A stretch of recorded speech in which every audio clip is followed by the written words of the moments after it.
I was, I believe, ecologically bored. This is the opening from his TED Talk. And it was only when I stumbled across an unfamiliar word that I began to understand what I was looking for. And as soon as I found that word, I realized that I wanted to devote much of the rest of my life to it. The word is rewilding. So this is where the wolves come in. Because at the time, George wanted to figure out why so many gray wolves had been hunted and killed to near extinction in North America, and how we turned them into these terrifying monsters. That's why there's all these stories about werewolves and all those Grimm's fairy tales about wolves adopting human clothes and deceiving people. It's because they are like us. They've got the same sort of social intelligence. And they look at you as if they can read your thoughts. And in fact, to an extent, they can. That's why we domesticated them. That's why dogs are so useful to us, because they can read our thoughts. They understand what we want them to do. And what we wanted the wolves to do? To take part in an experiment to repopulate Yellowstone National Park. So in 1995, they were quietly reintroduced there. George picks up the story from here in his TED Talk. Before the wolves turned up, they'd been absent for 70 years. That the numbers of deer, because there was nothing to hunt them, had built up in the Yellowstone Park, and despite efforts by humans to control them, they'd managed to reduce much of the vegetation there to almost nothing. They'd just grazed it away. But as soon as the wolves arrived, even though they were few in number, they started to have the most remarkable effects. First, of course, they killed some of the deer, but that wasn't the major thing. Much more significantly, they radically changed the behavior of the deer. The deer started avoiding certain parts of the park, the places where they could be trapped most easily, particularly the valleys and the gorges. And immediately, those places started to regenerate. In some areas, the height of the trees quintupled in just 6 years. Bare valley sides quickly became forests of aspen and willow and cottonwood. And as soon as that happened, the birds started moving in. The number of songbirds, of migratory birds, started to increase greatly. The number of beavers started to increase because beavers like to eat the trees. And beavers, like wolves, are ecosystem engineers. They create niches for other species. And the dams they built in the rivers provided habitats for otters and muskrats and ducks and fish and reptiles and amphibians. The wolves killed coyotes, and as a result of that, the number of rabbits and mice began to rise, which meant more hawks, more weasels, more foxes, more badgers. Ravens and bald eagles came down to feed on the carrion that the wolves had left. Bears fed on it too, and their population began to rise as well, partly also because there were more berries growing on the regenerating shrubs. And the bears reinforced the impact of the wolves by killing some of the calves of the deer. But here's where it gets really interesting.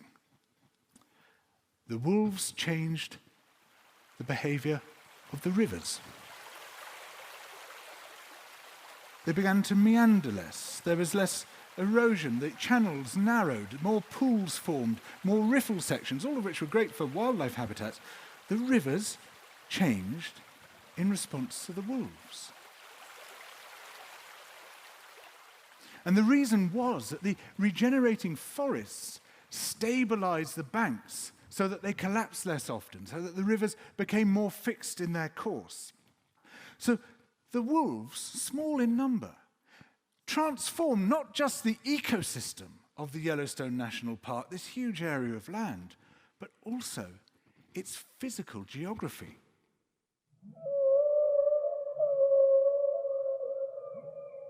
Whales in the southern oceans have similarly wide-ranging effects. One of the many post-rational excuses made by the Japanese government for killing whales is that they said, well, the number of fish and krill will rise, and then there'll be more for people to eat. Well, it's a stupid excuse, but it sort of kind of makes sense, doesn't it? Because you'd think whales eat huge amounts of fish and krill, so obviously take the whales away, there'd be more fish and krill. But the opposite happened. You take the whales away, and the number of krill collapses. Why would that possibly have happened? Well, it now turns out that the whales are crucial to sustaining that entire ecosystem. And one of the reasons for this is that they often feed at depth, and then they come up to the surface and produce what biologists politely call large fecal plumes. Huge explosions of poop right across the surface waters, up in the photic zone where there's enough light to allow photosynthesis to take place.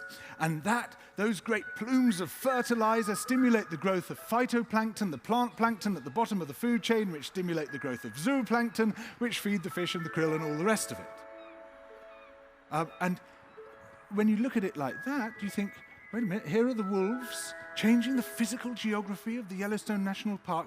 Here are the whales changing the composition of the atmosphere. You begin to see that possibly the evidence supporting James Lovelock's Gaia hypothesis, which conceives of the world as a coherent, self-regulating organism, is beginning at the ecosystem level to accumulate. And they make, in my view, a powerful case for the reintroduction of missing species. Rewilding, to me, means bringing back some of the missing plants and animals. It means taking down the fences, it means blocking the drainage ditches, it means preventing commercial fishing in some large areas of sea, but otherwise stepping back. It lets nature decide, and nature, by and large, is pretty good at deciding.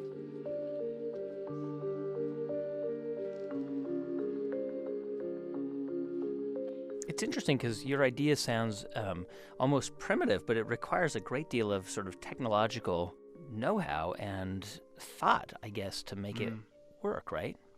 Yes, it's interesting, this association with primitivism, because I see rewilding as being very much a project about the future, whereas conservation in many parts of the world is about the past, trying to lock in past ecosystems, and rather than with rewilding is to say, let's bring back a lot of exciting keystone species and then stand back and see what happens. But I think it's far from being a primitive project. It's a very modern project, and I think a thrilling one. It's easy for us to forget that, we're just participants in a system, right, rather than the center of it. That's right. We have this very anthropocentric worldview. But I would like us to be able to show a bit more humility, really, and allow us to make space for nature, to create some scope for other species to flourish rather more than they do at the moment. So George Monbiot doesn't think that we should just do things like put wolves back in Yellowstone or help whales keep control over the oceans. Perhaps we should also start thinking about the return of some of our lost megafauna. What megafauna, you say? Well, every continent had one, apart from Antarctica. When Trafalgar Square in London was excavated, the river gravels there were found to be stuffed with the bones of hippopotamus, rhinos, elephants, hyenas, lions. Yes, ladies and gentlemen, there were lions in Trafalgar Square long before Nelson's Column was built.